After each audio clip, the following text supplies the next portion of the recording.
বর্তমানে আমরা ১-১.৫ মাস যাবৎ প্রাইমারি চাকরি বাতিল, এসএসসি চাকরি বাতিল নিয়ে আমরা মেতেছিলাম, ব্যস্ত ছিলাম, চিন্তিত ছিলাম এবং আগামী ১৬ই জুলাইয়ের জন্য অপেক্ষা করছিলাম।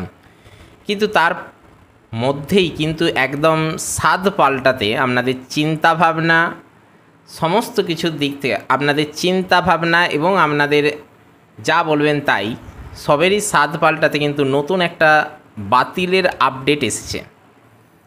ক্ষমা করবেন, আমি কিন্তু জাস্ট মজার ছলে কথাটা বলার চেষ্টা করছি, কেননা বর্তমানে শুধু বাতিলের প্রক্রিয়ায় একের পর এক চলতে শুরু করেছে। আমরা যখন এসএসসি চাকরি বাতিল, প্রাইমারি চাকরি বাতিল নিয়ে চিন্তিত, ঠিক একই সঙ্গে ঠিক তারই মধ্যে নতুন এক বাতিলের আপডেট চলে এসেছে। আপনারা টাইটেল দেখে কিন্তু বুঝতে পারছেন আজকে কোন বিষয়টা বাতিলের আপডেট আপনাদের নিকট নিয়ে এসেছি। 2011 থেকে 2024 এই 13টা বছরে ওবিসি সার্টিফিকেট রাজ্য জুড়ে সরকারিভাবে যতগুলো তৈরি হয়েছিল এবং সেগুলো কার্যকরী হয়েছিল, এমনকি সেই সকল সার্টিফিকেট দেখিয়ে চাকরি পেয়েছিল, সেগুলো প্রত্যেকটাই বাতিল হতে চলেছে। তার মানে এই নয় যে চাকরি হয়েছিল বলে সেই চাকরিগুলো বাতিল হবে, তা কিন্তু নয়, শুধু সার্টিফিকেটটা বাতিল হওয়ার কথা বলা হয়েছে। তাহলে চাকরিগুলোর ব্যাপারটা কি? সমস্ত বিষয়টাই আজকের এপিসোডে আমরা একটু অল্প সময়ের মধ্যে ডিটেলসে জেনে নেওয়ার চেষ্টা করব। আপনারা একটু ধৈর্য সহকারে শুনুন, তাহলে আজকের ব্যাপারটা আপনাদের কাছে ক্লিয়ার হয়ে যাবে। আমরা ব্র্যাকেটের মধ্যে উল্লেখ করেছি আবারও রাজ্য সরকারের ধাক্কা, কেননা প্রাইমারির পাশাপাশি এসএসসি নিয়ে রাজ্য সরকার হাইকোর্টে যেভাবে ধাক্কা খেয়েছে, তারপরে সুপ্রিম কোর্টে গিয়ে বিষয়টা কন্ট্রোলে আনার চেষ্টা করছে, তারই মাঝে কিন্তু এই ওবিসি সার্টিফিকেট বাতিলের নির্দেশ এসে গেল হাইকোর্ট থেকে, এবং সেটা শুধু হাইকোর্টের সিঙ্গেল বেঞ্চ নয়, একদম ডিভিশন বেঞ্চ থেকে। এবারে কিন্তু সুপ্রিম কোর্ট যাওয়া ছাড়া আর কোনো পথ নেই। তাহলে কি এবারেও সুপ্রিম কোর্টে যাবে রাজ্য সরকার এই ওবিসি সার্টিফিকেটগুলো বাঁচিয়ে আনার জন্য? এক্ষেত্রে প্রথমে একটা কথা আপনাদের বলে দিই, এখানে যেহেতু চাকরি বাতিল হচ্ছে না, অন্য বিষয়গুলো বাতিল হচ্ছে, সেগুলোর ব্যাপারে রাজ্য সরকার কী চিন্তাভাবনা নেয় সেটার দিকে আমরা তাকিয়ে থাকবো এবং সেটা সম্পূর্ণ সময়ই সে কথা বলবে।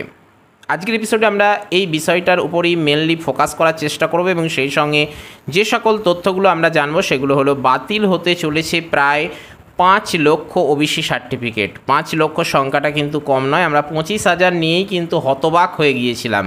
সেই জায়গায় নতুন আপডেট এলো 5 লক্ষ সার্টিফিকেট বাতিল হতে চলেছে, চাকরি কিন্তু নয়। 2011 থেকে 2024 অর্থাৎ এই 13টা বছর সময় কিন্তু কম নয়, আর এই সময়ের পাশাপাশি যত সার্টিফিকেট তৈরি হয়েছিল তার সংখ্যাও কিন্তু কম নয়। দুটো মিলিয়ে কিন্তু এক ভয়াবহ পরিস্থিতির সৃষ্টি হয়েছে। সার্টিফিকেট তৈরি করা যতটা কষ্টের কাজ, সেই সার্টিফিকেট দেখিয়ে বিভিন্ন জায়গায় কার্যকরী করানোও কিন্তু অনেকটাই কষ্টের কাজ। কিন্তু খুবই দুঃখের বিষয়, সার্টিফিকেটগুলো বাতিলের নির্দেশ দিয়ে দিয়েছেন মহামান্য বিচারপতি বা বিচারক বা মহামান্য আদালত। সার্টিফিকেট বাতিল হলেও কিন্তু চাকরি বাতিল হচ্ছে না, ঐতিহাসিক রায় দিল আজকে কলকাতা হাইকোর্টের ডিভিশন বেঞ্চ।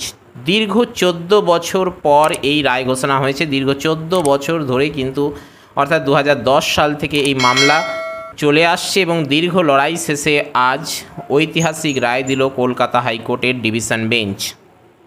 কোন কোন ক্ষেত্রে এই প্রভাব পড়বে সেটাই আজকের এপিসোডে আমরা একটু শর্টলি জেনে নেওয়ার চেষ্টা করব। দেখুন, 2010-এর আগের নথিভুক্ত ওবিসি সংরক্ষণ তালিকা বহাল থাকছে, অর্থাৎ 2010-এর আগে যে সকল ওবিসি সার্টিফিকেট তৈরি হয়েছে সেগুলো প্রত্যেকটাই কিন্তু বহাল থাকছে, সেগুলো কিন্তু বাতিল নয়। বাতিল হচ্ছে 2010-এর পরবর্তী ওবিসি সংরক্ষণ তালিকা, অর্থাৎ 2010-এর পর যে সকল ওবিসি সার্টিফিকেট তৈরি হয়েছে সেগুলো প্রত্যেকটাই কিন্তু একে একে বাতিল হয়ে যাচ্ছে।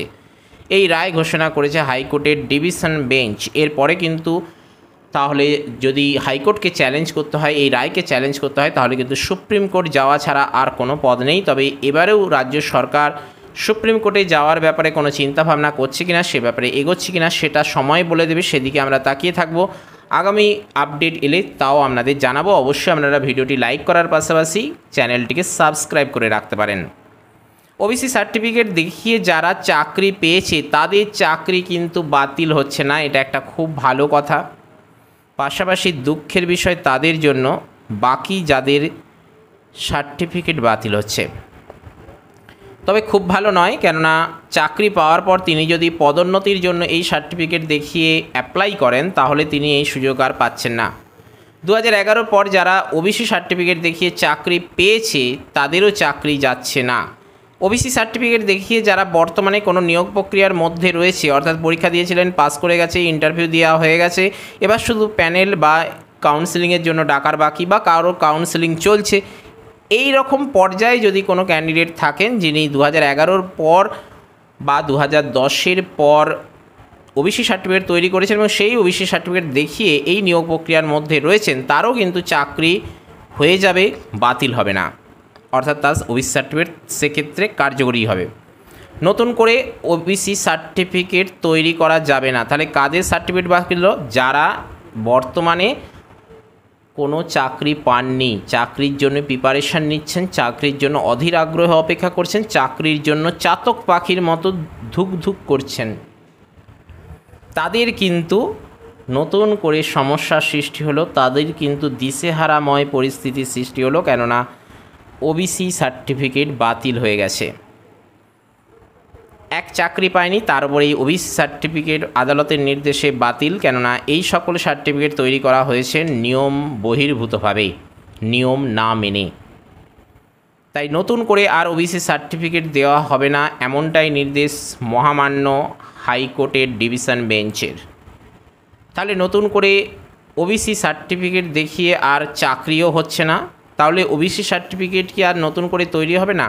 নিশ্চয়ই হবে। যেহেতু ভারতীয় সংবিধানে সংরক্ষণ তালিকায় ওবিসি সার্টিফিকেটের কথা রয়েছে, স্বাভাবিকভাবেই কিন্তু ওবিসি সার্টিফিকেট যথাযথভাবে তৈরি হবে এবং যাদের ওবিসি সার্টিফিকেট 2010 পর তৈরি হয়েছিল, বাতিল হয়ে গেল, তারাও নতুন করে ওবিসি সার্টিফিকেট তৈরি করতে পারবেন।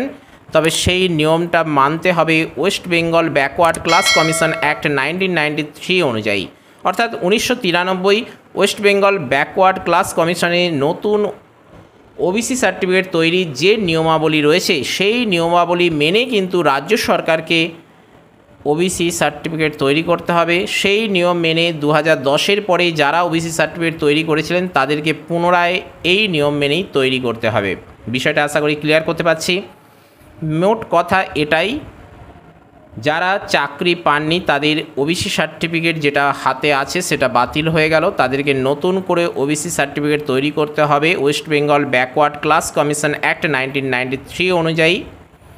যারা বর্তমানে চাকরি করছেন এবং 2010 পর তৈরি করা ওবিসি সার্টিফিকেট দেখিয়ে এই চাকরি পেয়েছেন, তাদের চাকরি বহাল থাকছে। যারা বর্তমানে রিক্রুটমেন্ট প্রসেসের মধ্যে রয়েছেন তাদেরও চাকরি বহাল থাকছে, তবে তাদের সার্টিফিকেটগুলো কিন্তু বাতিল হয়ে যাবে। সেক্ষেত্রে তাদেরকে কিন্তু এই নতুন নিয়ম নয়, এটা 1993 West Bengal backward class commission অ্যাক্টের নিয়ম, সেই নিয়ম মেনে কিন্তু নতুন করে তৈরি করে নিতে হবে। এই হলো মেন ব্যাপার। কেননা 2010 পর নতুন সরকার আসার পর যে সকল ওবিসি সার্টিফিকেট তৈরি করা হয়েছে সেগুলো নাকি ভারতীয় সংবিধানের যে ওবিসি সার্টিফিকেট তৈরির যে নিয়মাবলী সেইগুলো নাকি যথাযথভাবে পালন করা হয়নি এবং তার এগেনস্টেই কিন্তু দীর্ঘ 14 বছর ধরে আইনি লড়াইয়ের পর শেষ পর্যন্ত আজ কলকাতা হাইকোর্টের ডিভিশন বেঞ্চ এই ঐতিহাসিক রায় প্রদান করেছেন এবং যে রায় প্রদান করেছেন, যে নির্দেশাবলী রয়েছে সেগুলোই আজ আমরা আপনাদের সামনে একে একে উপস্থাপন করার চেষ্টা করলাম। এ ব্যাপারে যদি আপনাদের কিছু গুরুত্বপূর্ণ মতামত দেওয়ার থাকে তাহলে নির্দ্বিধায় কমেন্ট বক্সে জানাতে পারেন। যদি ভিডিওটি ভালো লাগে তাহলে অবশ্যই একটি লাইক করতে পারেন। প্রয়োজনীয়দের সাথে যদি শেয়ার করার মতো মনে হয়, ইনফরমেটিভ লাগে, তাহলে অবশ্যই প্রয়োজনীয়দের সাথে শেয়ার করতে পারেন এবং চ্যানেলে নতুন এসে থাকলে কিংবা পুরনো ক্যান্ডিডেট এখনও পর্যন্ত সাবস্ক্রাইব করেননি তাহলে অবশ্যই সাবস্ক্রাইব করে অল নোটিফিকেশানটি অন করতে পারেন, কেননা আপনাদের উৎসাহই আমাদের এগিয়ে চলার একমাত্র পাথেয়। তো চলুন আজ আপাতত এই পর্যন্তই। নম্বর 2 দেখা হচ্ছে পরের এপিসোডে। জয় হিন্দ, বন্দে মাতরম।